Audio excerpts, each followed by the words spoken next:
Welcome back to the Trailkings podcast. This is episode 8, where we're going to be talking about utility side-by-sides like Rangers and Defenders compared to sport side-by-sides like Rzrs and X3s. Stick around to the end and we'll give you our thoughts. Is it worth trying to turn a utility side-by-side into something that can handle and do things like a sport side-by-side?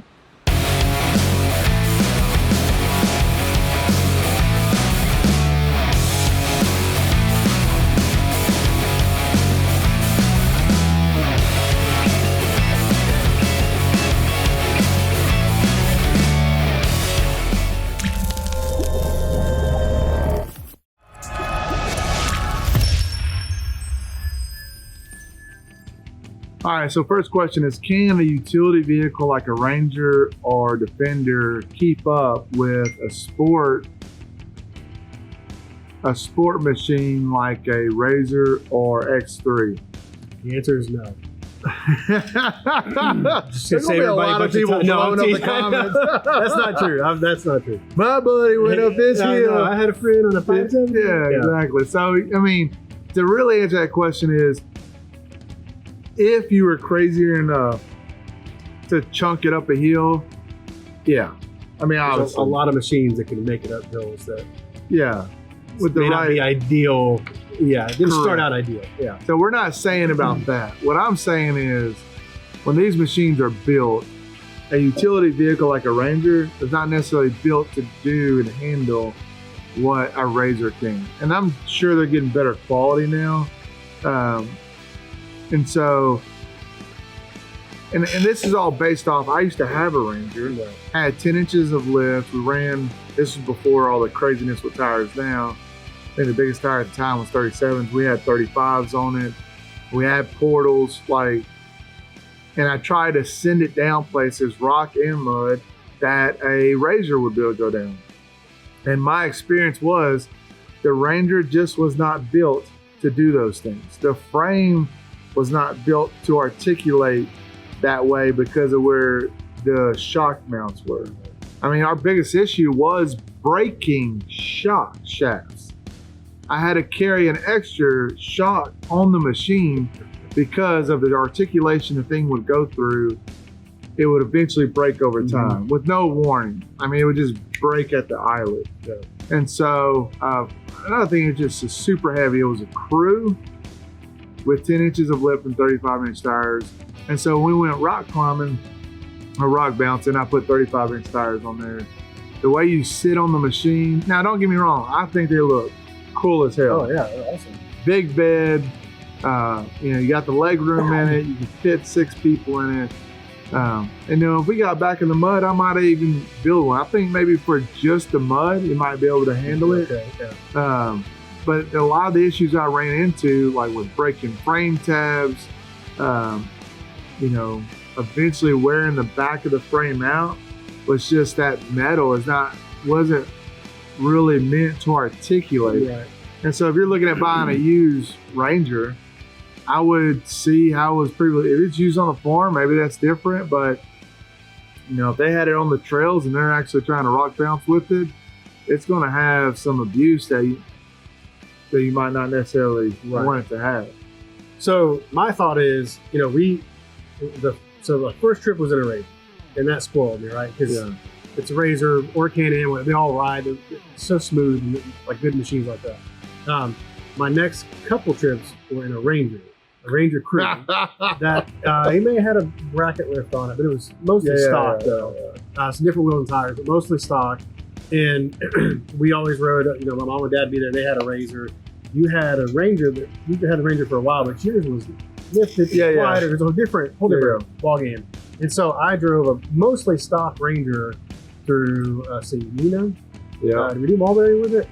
No. I did Tennessee. Yeah.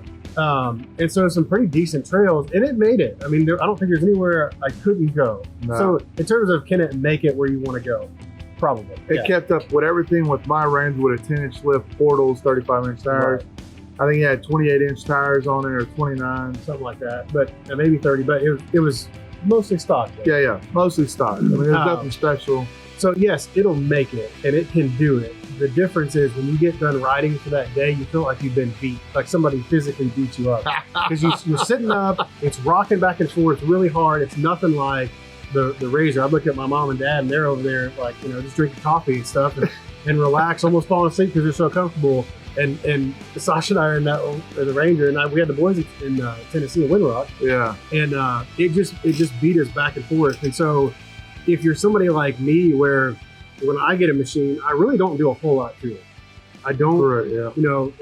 I buy a machine and try to, next you got to do your cage, and then you can do this, and you can tune, and you can. I'm like, I just took a mortgage out on this Rzr, so I don't really want to have to go spend $4 or $5 grand or whatever. So if you're like me and you're looking for that machine, can they compare for trail riding that we do? Can it get up it? Yes. Would I recommend trying to do it in a Ranger if you want to be comfortable? No. And I think what happens with, one of our guys just opened up the shop door. So if you're hearing that in the background, we definitely need to hold those down, those rollers down. But so what most people I think get into the issue is that they justify buying a utility vehicle because what the heck's going on over there? And it's raining outside, so if this audio turns out bad, this is all the things that are going on in the shop right now. So I think a lot of people get into the issue of, well, I want to be able to use it around my house. I might have an acre or 2 acres. I can put stuff on that bed. And I want the ability to be able to use it outside of riding. You can do that in a Rzr. If you want to put a hitch on the Rzr, you can put a little trailer. Yeah, you can't, the bed's not as big. But when it comes down to it, if you're buying a side-by-side to go enjoy it on trails, try to figure out what type of trailing you're going to be doing and then make a decision from there. I mean, they have these, these crossover styles like the General and the Commander that are a little more sporty, but still with the bed. But even those, the way you sit up, it's just not the same as getting a sports utility vehicle like an X3 or a Rzr. There's no comparison. And to be clear, if you're going to ride like in Needham, those gravel roads, you can do that, no problem. Yeah. I'd take a Ranger on that all day long. Yeah. But the minute you start getting on stuff that is real steep or off camber, or you got ruts you're trying to get through, that's where I think it starts to really lose some ground compared to a Rzr or a Can-Am.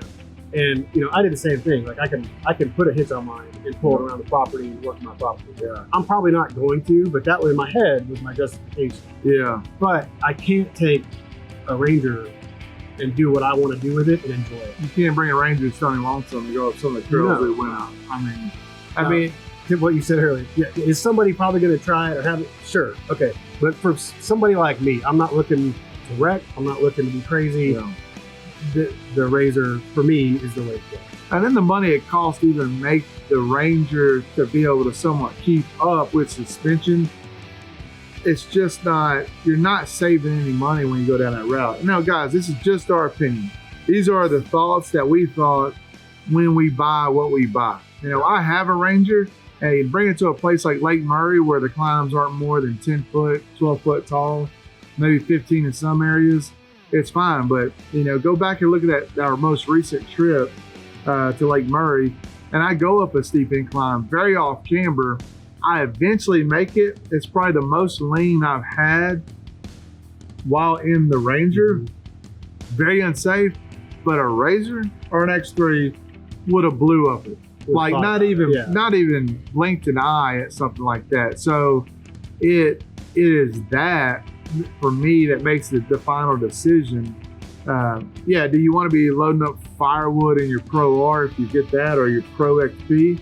I mean, it's not ideal, but how often are you doing those activities? If you're on a ranch and you're doing that all the time, well, maybe you need both. Yeah. No, that's true. And I would say, instead of trying to buy one machine and make it do both, just buy the one you're going to do. Buy a machine for what you're going to do most. Yes. Because you can throw. I'll put shovels in the Rzr. Yeah. I put a hay bale in the Rzr. I don't do it very often because it's not super convenient, but you can do it.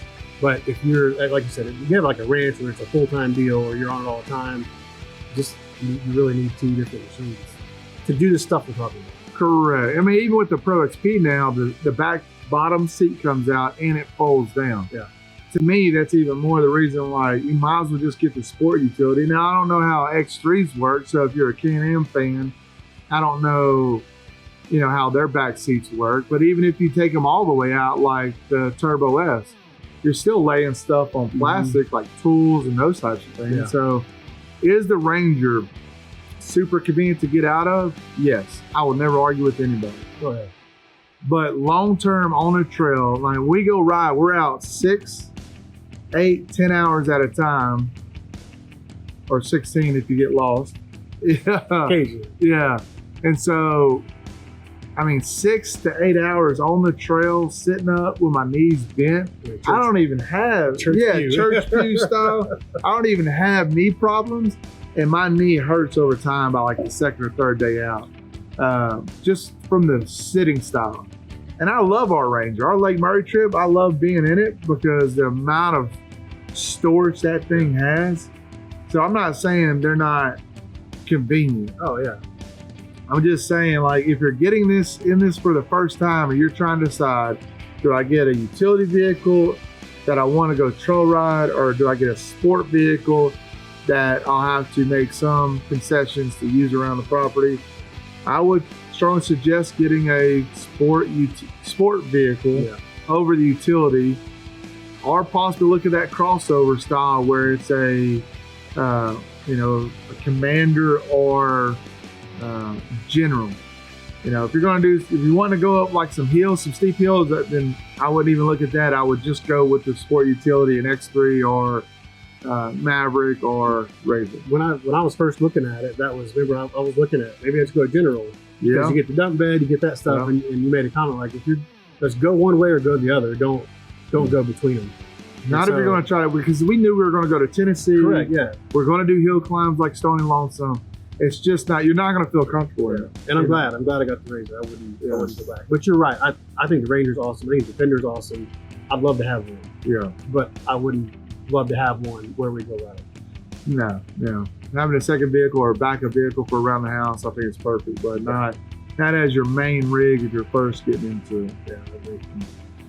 Those are our thoughts on if you should buy a utility vehicle or a sport vehicle. At the end of the day, just try to figure out what is the most you're going to use the machine for. If you're buying the machine to go ride and then it being used at your property as secondary, lean towards the sport. If it's vice versa, you might go ride trails, but you're mainly using for your property, look at utility. I always buy what you like, design, brand, those types of things, because they all have issues with them. So don't think if you buy Can-Am, you won't have any issues, or if you buy Polaris, you won't have any issues. You get in these Facebook groups, you get on the forums, there's tons of people out there that want to help if you just don't know what you're doing. So like always, we appreciate you watching. We appreciate you listening to us if you're listening to us through a podcast app. Until next time, stay safe on the trails.